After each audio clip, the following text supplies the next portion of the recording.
হ্যাঁ ওর সাথে পারবে না, ওইদিকে হেভি কড়া পড়ে গেছে, ও টেনেই লেলাচ্ছে তোমারে। ওদের একটা ঝোঁকের টান লাগছে, একই চারজন টানতেছে। কালকে রেখে দিয়েছি ওদের, রেখে দিয়েছি কালকে কিছু করার নেই তো, ওখানে যার বুদ্ধি থাকতে সে কালতে পারবে ওখানে রাস্তায়। এখানে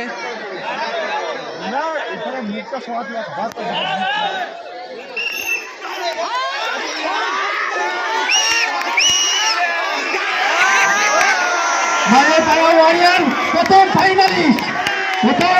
ফাইনালে উঠে গেছে মাঝের পাড়ার ওয়ারিয়ার। দ্বিতীয় সেমিফাইনাল তাড়াতাড়ি খেলা শুরু করে দেবে। মামাতো ভাই, ফুফুতো ভাই, ভাই 786, তোমরা রেডি হয়ে যাও। মামাতো ভাই, ফুফুতো ভাই।